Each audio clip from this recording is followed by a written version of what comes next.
8ই August 2024 কলকাতার RG Kar medical college ও হাসপাতালে উদ্ধার হয় শিক্ষানবিশ তরুণী চিকিৎসকের ক্ষতবিক্ষত নিথর দেহ। দায়ের হয় ধর্ষণ ও খুনের মামলা।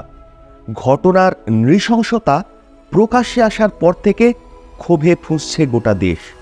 অপরাধীর ফাঁসির দাবিতে সোচ্চার সকলে, চলছে সিবিআই তদন্ত, কিন্তু কোনো উপযুক্ত বিচার হচ্ছে না। গোটা রাজ্য ছেড়ে গোটা দেশ, এমনকি গোটা পৃথিবী সোচ্চার এই নৃশংস ঘটনার বিরুদ্ধে। কিন্তু সিবিআই প্রত্যেকদিন কি করছে? প্রাক্তন অধ্যক্ষ সন্দীপ ঘোষকে রোজ ডেকে শুধুই জিজ্ঞাসাবাদ করছে। অন্তত এই ভিডিও আমি যখন শ্যুট করছি তখন অবধিও শুধু জেরাই চলছিল। কিন্তু এই আরজিকরই কি আমাদের দেশে এই রকম প্রথম ঘটনা?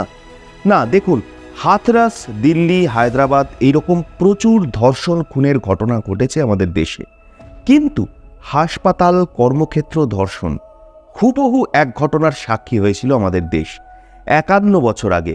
নির্মমতার চরমে পৌঁছে গেছিল সেই ঘটনা। আজ বলি সেই ঘটনাই। নমস্কার, আমি দীপ থট চ্যানেলের এই ভিডিওতে সবাইকে স্বাগত জানাই।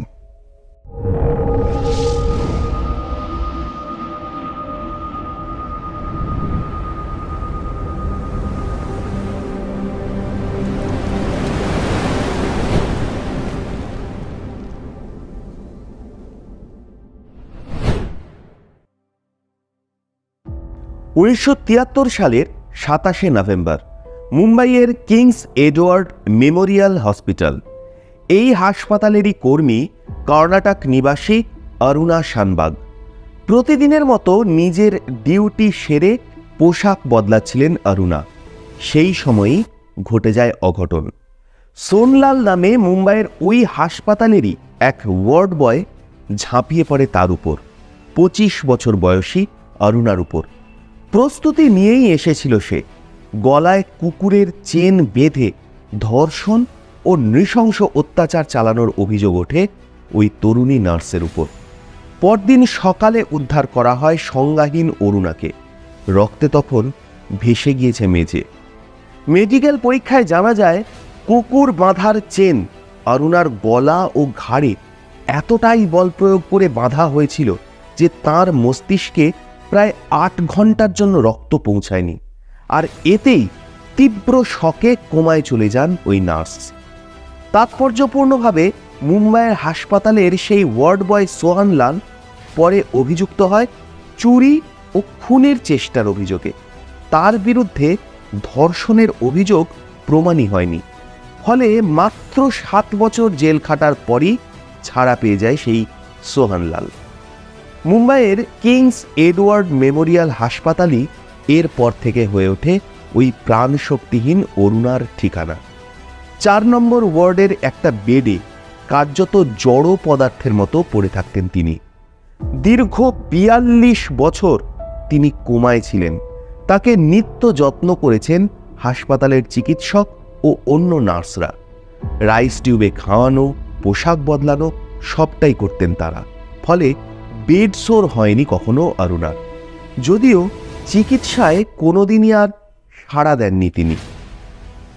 সালটা ছিল 1973। ফলে ফেসবুকের একটা সিঙ্গেল পোস্টে তার জন্য কিন্তু কোনো রাত দখল হয়নি। প্রমাণের অভাবে পার পেয়ে যায় ধর্ষকও। আর প্রাণশক্তিহীন জড় পদার্থের মতো 42 বছর কোমায় পড়ে থাকেন অরুণা। ঠিক আরজিকরের 32 বছর বয়সী শিক্ষানবিশ চিকিৎসকের মতো 25 বছর বয়সী অরুণাও 2 চোখ ভর্তি স্বপ্ন নিয়ে কর্ণাটক থেকে পাড়ি দিয়েছিলেন মুম্বাইতে। 4 দশক ধরে অরুণা শানবাগকে এই বন্দি দশা থেকে মুক্তি দিতে সুপ্রিম কোর্টের দ্বারস্থ হন সমাজকর্মী তথা সাংবাদিক পিঙ্কি বিরানি। অরুণার নিষ্কৃতি মৃত্যুর জন্য আবেদন জানিয়েছিলেন তিনি, যদিও সেই আবেদন খারিজ করে দেয় দেশের সর্বোচ্চ আদালত। ফলত আমৃত্যু প্রাণশক্তিহীন হয়েই হাসপাতালের বেডেই পড়ে থাকতে হয় অরুণাকে। 42 বছরের কোমা জীবন শেষে মৃত্যু হয় তাঁর। নিউমোনিয়ায় আক্রান্ত হয়ে গত 2015 সালে অরুণা প্রয়াত হন। আরজিকর হাসপাতালের এই তিলোত্তমা তো মরে গিয়ে বেঁচে গেছে, কিন্তু ভাবুন এই অরুণা শানবাগের কথা। ৪২ বছর ধরে শারীরিক আর মানসিক যন্ত্রণা সহ্য করেও বেঁচেও যেন মরেছিল সে। কর্মক্ষেত্রে শারীরিক নির্যাতন আমাদের দেশের একটা অন্যতম লজ্জাকর সমস্যা। একটা করে ঘটনা ঘটে, আমরা কদিন খুব হই হল্লা করি, প্রতিবাদ করি, আর তারপর আবার থিতিয়ে পড়ি। আর সব থেকে বড় সমস্যা কি বলুন তো, অপরাধীদের পক্ষে সওয়াল করতে এগিয়ে আসে কারা? বিভিন্ন রাজনৈতিক দলগুলো।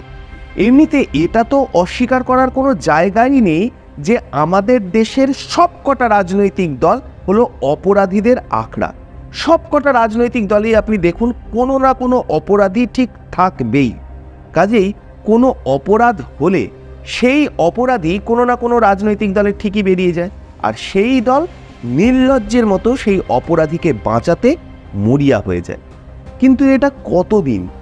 যদিও এই তিলোত্তমা কেসে সাধারণ মানুষ জাতি, ধর্ম, রাজনীতি ভুলে পথে নেমেছে, বিচারও চেয়েছে, এক হয়ে গেছে মোহনবাগান, ইস্টবেঙ্গল। কিন্তু এত চিৎকার, এত হাহাকারের পরেও নির্বিকার প্রশাসন, নির্বিকার পুলিশ, নির্বিকার সিবিআই। পরিষ্কার সবাই বুঝতে পারছে কাউকে না কাউকে বাঁচানোর আপ্রাণ চেষ্টা চলছে, কিন্তু কেউ স্বীকার করছে না। কিন্তু আমাদের চুপ থাকলে চলবে না, প্রতিবাদ জারি রাখতেই হবে, কারণ we want justice. Justice for Ajikar. আমি থেকে সরছি না।